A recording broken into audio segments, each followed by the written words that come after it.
Salut, nous voilà pour un match à mort par équipe que j'ai fait il y a pas longtemps et qui reprend pas mal de choses qu'il y a dans le tutoriel de Monsieur le V12.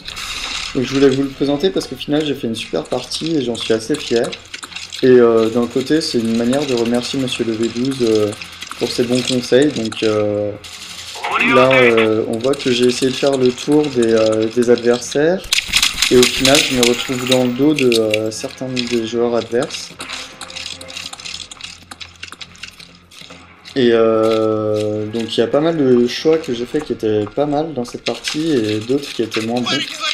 Par exemple, le positionnement des Clémors, là, il était pas top.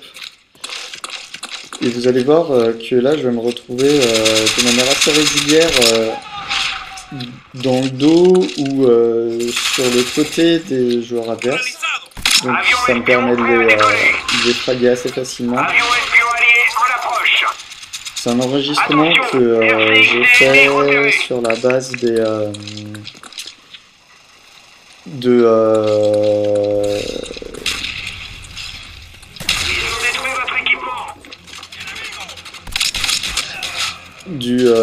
je cherche mes mots, directement dans le jeu avec le mode studio, voilà.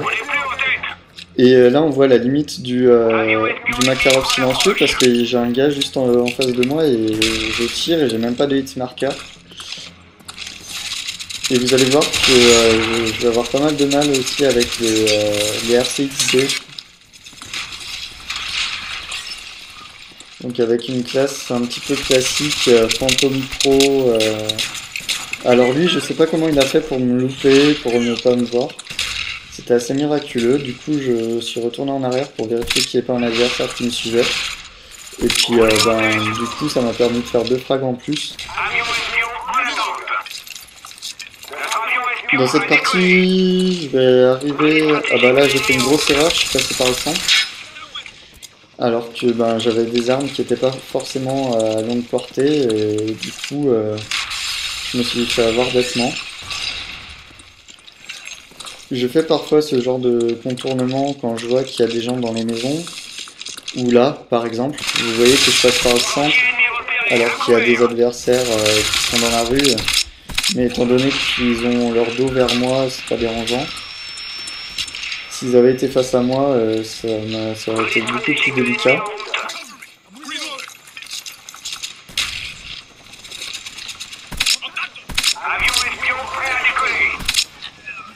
Donc là, ouais, pas mal de fois où je me retrouve avec des joueurs dos à moi, c'est quand même beaucoup plus simple de les fraguer. Et là, pareil, vous allez voir, il y en a quelques-uns qui sont, même beaucoup, vous voyez, avec la mini-carte. Donc là, je vais arriver à débloquer mon premier hélicoptère d'attaque, il me semble.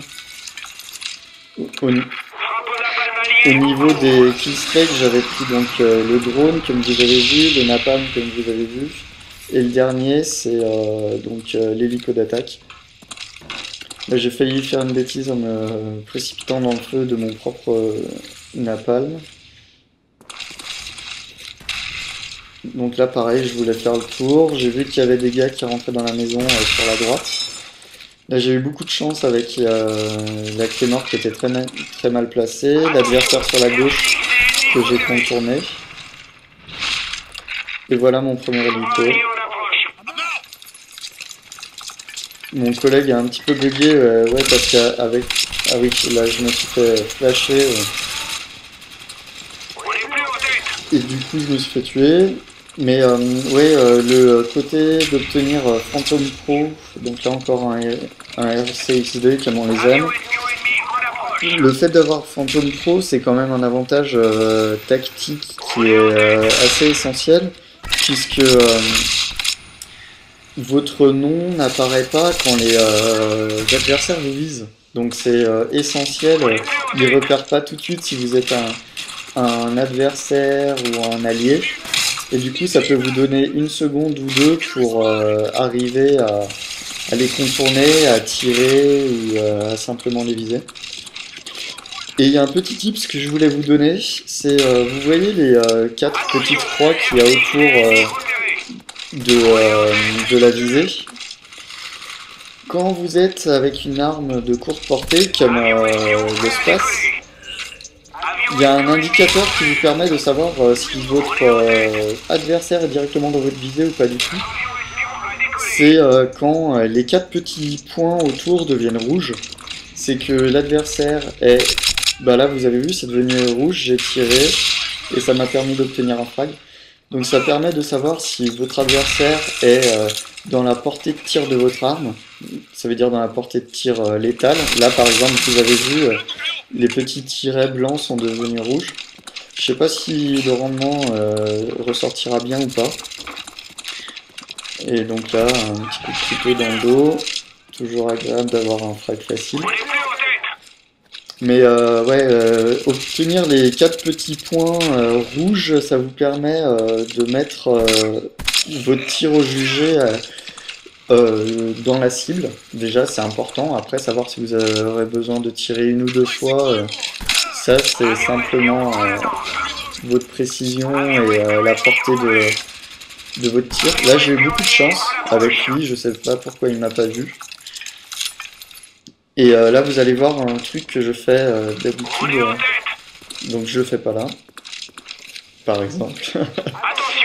Et là, avec tous les points rouges qui se présentent, ben, je me suis arrangé pour contourner dans un sens, puis dans l'autre. Et là, j'ai eu de la chance de ne pas me faire avoir par l'adversaire. J'arrive à donner un coup de couteau à l'un, mais le second me défend. Ça me permet d'avoir mon deuxième Cobra.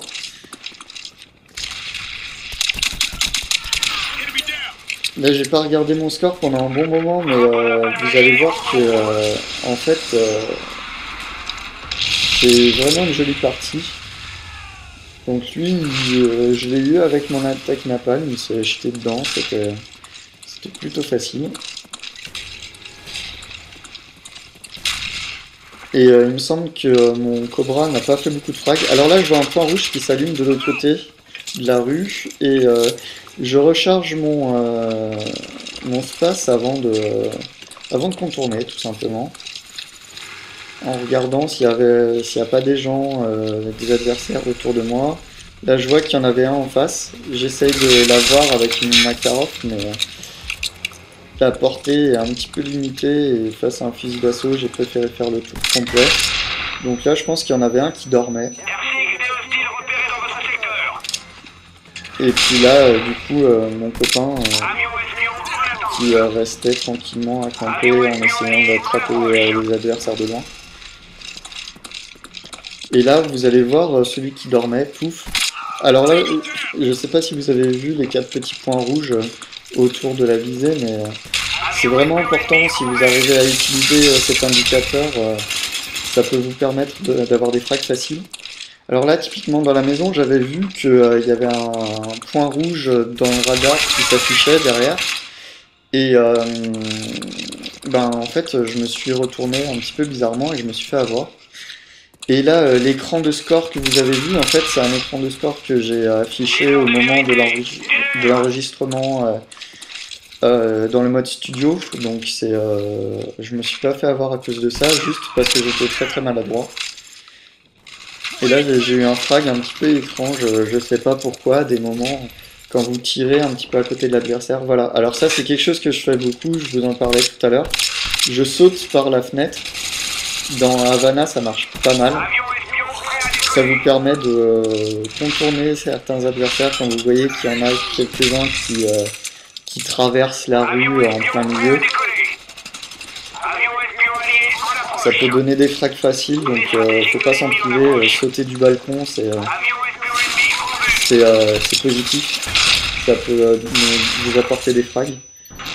Et là, j'étais qu'un dingue parce que j'ai fait quand même une belle partie. Vous allez voir, 42-12. Donc je suis mort quand même 12